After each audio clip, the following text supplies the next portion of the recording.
नमस्कार दोस्तों, मेरा नाम है प्रदीप चौहान। बात समझनी है तो पूरी सुननी होगी।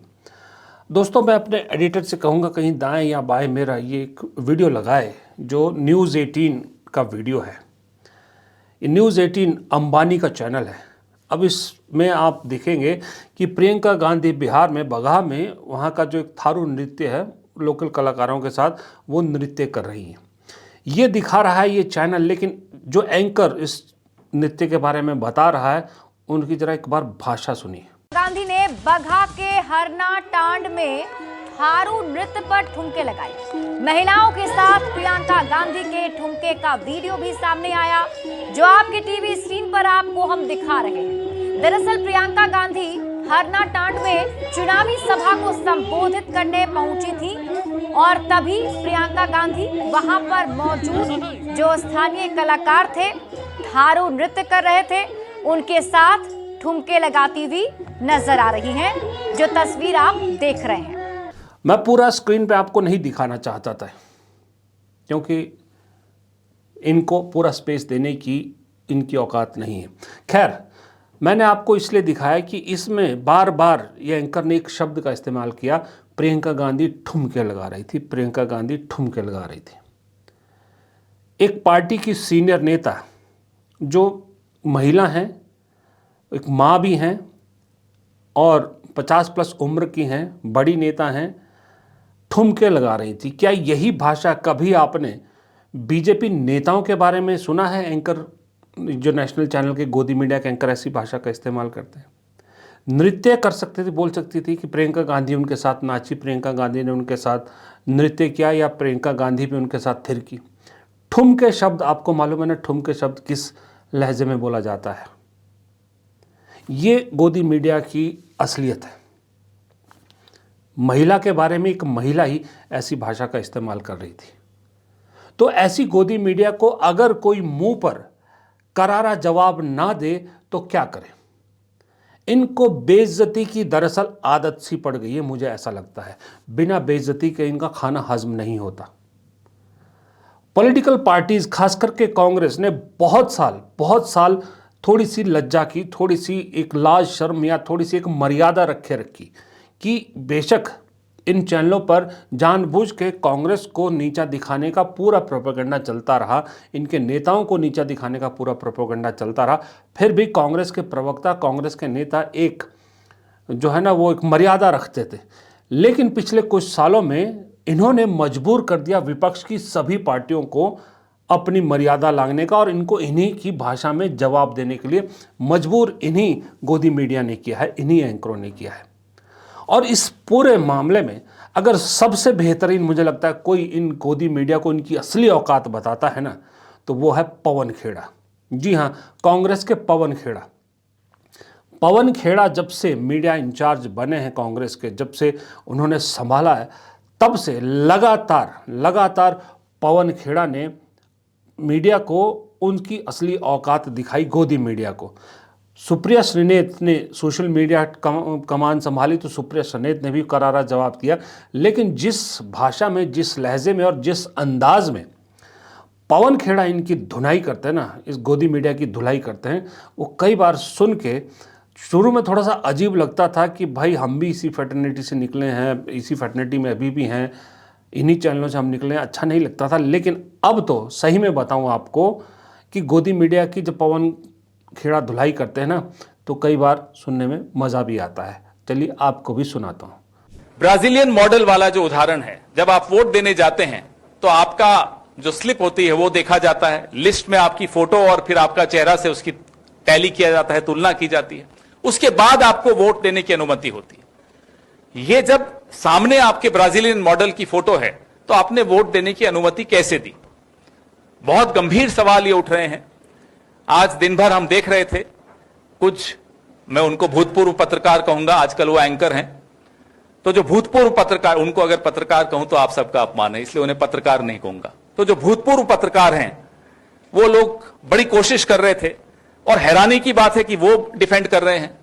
हम चुनाव आयोग पे सवाल उठाते हैं, पहले बीजेपी उनको डिफेंड करने आती है, जवाब देने आती है, अब भूतपूर्व पत्रकार यानी कि आज के एंकर कुछ वो डिफेंड करने आते हैं।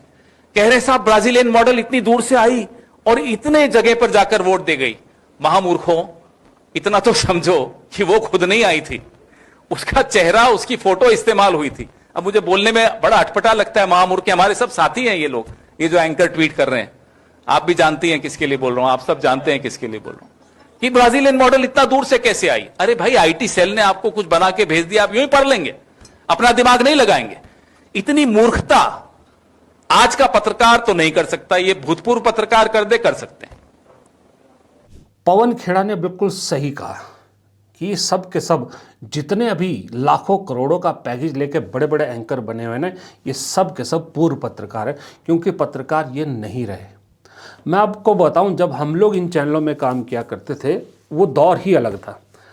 वहाँ एंकर जो है न्यूज़ स्टूडियो में बैठ के उसका काम सिर्फ खबरें पढ़ना होता था, उसको इतनी वैल्यू नहीं मिलती थी। जो ग्राउंड में रिपोर्टर होता था उसको वैल्यू मिलती थी, क्योंकि सच्चाई वो जानता है कि खबर क्या है।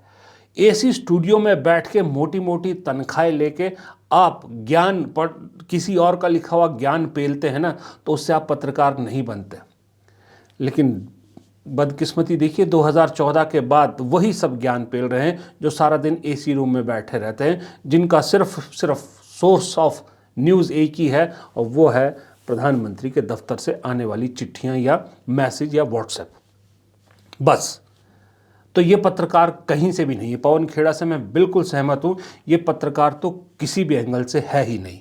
इसलिए इनको इन्हीं भाषा में, इन्हीं की भाषा में जवाब देना एकदम माकूल है। अब तो लोग भी, ये तो फिर भी नेता है पवन खेड़ा, बड़ी पार्टी में बड़े पद पर हैं, अब तो आम लोग इनको इनकी औकात दिखाते हैं। जब ये फील्ड में जाते हैं यदा कदा, तो इन्हें कैसे वहाँ से भगाया जाता है। कितने ही इंसिडेंट्स हमने देख लिए, क्या नाम लूँ मैं, सबके इंसिडेंट्स हमने और आपने देखे हैं।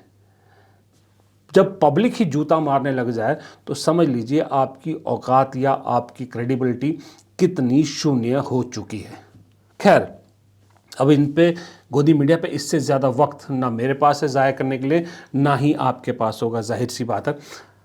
क्योंकि बात इनकी निकली थी तो बिहार से निकली थी, तो बिहार में ही एक चीज़ और है कि जो पहले फेज़ का मतदान हुआ है, अब दूसरे फेज़ के नज़दीक जा रहे हैं और हीट अप होता जा रहा है।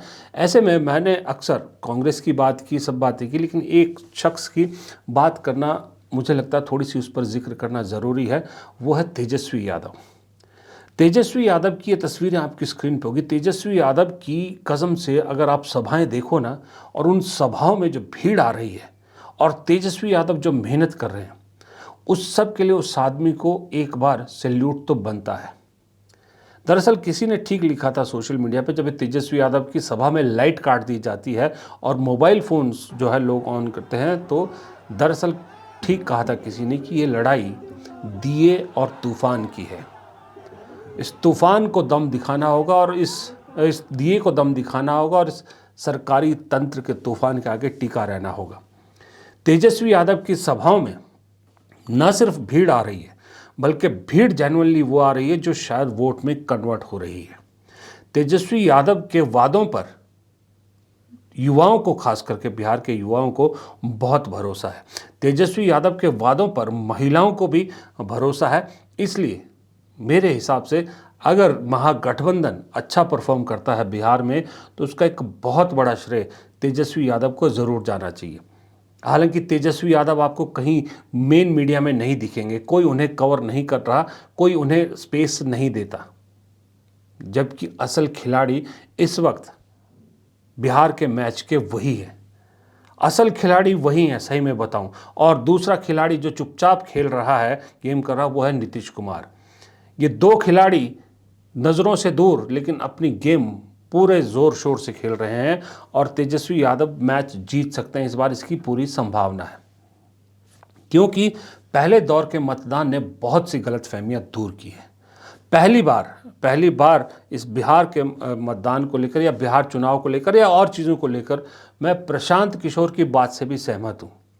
प्रशांत किशोर ने पहले दौर के मतदान, बढ़े हुए मतदान, रिकॉर्ड तोड़ मतदान का जो निष्कर्ष निकाला है, उससे मैं भी काफ़ी हद तक सहमत हूँ।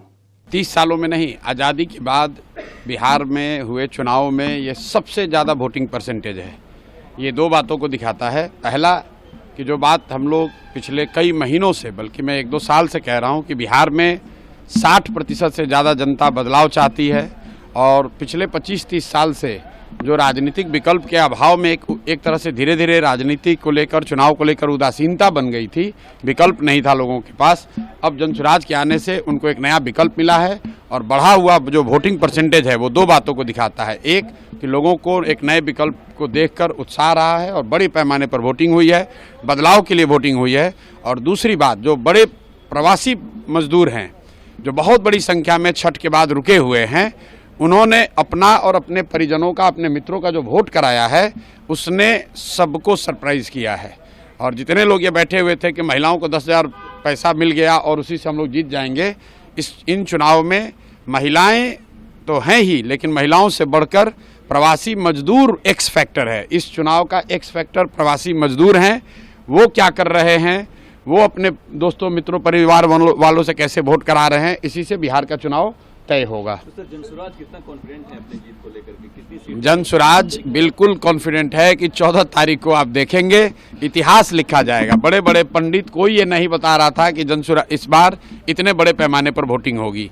और ये आकलन लोग कर रहे हैं, 2 करोड़ 10 लाख से ज़्यादा लोगों ने वोट करा है। कोई आकलन, कोई पत्रकार, कोई असेसमेंट करने वाला आदमी कितने लोगों से मिला होगा? कल लोग बैठे बैठे 10-15 लोगों से फ़ोन करके अपना हवा बता रहे हैं कि किसने किसको वोट दिया। किसी को जानकारी नहीं है। जब 14 तारीख को काउंटिंग होगी तभी पता चलेगा कि 2 करोड़ से ज़्यादा लोगों ने किसको वोट दिया है सबसे ज़्यादा मात्रा में। जो हम लोग देख रहे हैं कि जो प्रवासी मजदूर है वो बदलाव चाहते हैं और बहुत एग्रेसिव होकर उन लोगों ने वोटिंग किया और कराया है। प्रशांत किशोर सही कह रहे हैं। ये दरअसल आपको याद है जब SIR हो रहा था तब मैंने 3-4 वीडियो बनाए थे। तब मैंने भी कहा था कि जो बिहार से बाहर रह रहे हैं ना मजदूर और जो प्रवासी हैं सारे, वो सब लोग डरे हुए हैं और वो सब लोग एक ही चीज़ कह रहे हैं कि भाई हमारा वोट काटा जा रहा है। उनको सिर्फ वोट कटने का डर नहीं था, उन्हें ऐसा लगता था कि अगर हमारा वोट कटा तो हमारी नागरिकता खतरे में पड़ जाएगी, हमें नागरिक ही नहीं माना जाएगा। इसलिए वो सब यहाँ से दौड़े, सब बाहरों से दौड़े, बिहार गए, अपने कागज़ बनवाए, अपना वोट डलवाया। आज वो उसी चीज़ का बदला लेने के लिए वहाँ टिके हुए हैं। उन्हें मालूम है कि उनका नुकसान हो रहा, आर्थिक नुकसान होगा इतने दिन तक अगर वो काम के बगैर रहेंगे, लेकिन वो टिके हुए हैं वहाँ पर, क्योंकि जो तकलीफ़ उन्होंने सही है, जो डर उन्होंने सहा है, उसका हिसाब तो वो ज़रूर लेंगे। इसलिए वहाँ टिके हुए हैं। और ये बात प्रशांत किशोर भी कह रहे हैं, मैं इसीलिए प्रशांत किशोर की बात से सहमत भी हूँ। और दूसरी बात, बिहार में एक और मुद्दा है जो विपक्ष ने बिल्कुल हवा कर दिया है, जो NDA ने, खास करके BJP ने बहुत उठाया था, जो बिल्कुल नहीं चल रहा, वो है परिवारवाद का मुद्दा। मैंने कम से कम बिहार के कई लोगों से बात की है। कुछ लोग, कुछ मजदूर वगैरह ऐसे भी हैं जो वोट डाल के वापस आ गए, उनसे भी बात की। उन्होंने कहा वहाँ इस बात पे तो जिक्र ही नहीं है कि वो लालू का परिवार है, ये गांधी नेहरू का परिवार है, ये उसका बेटा, उसकी बेटे, नहीं है।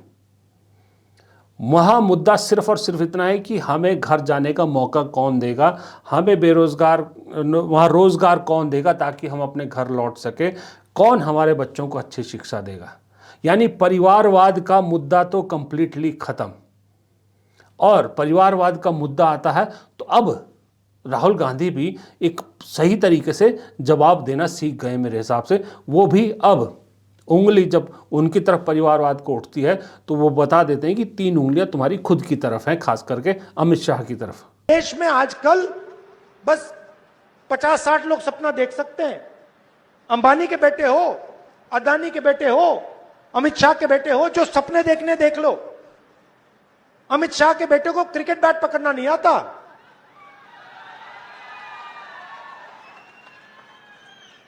रन लेना तो छोड़ दो,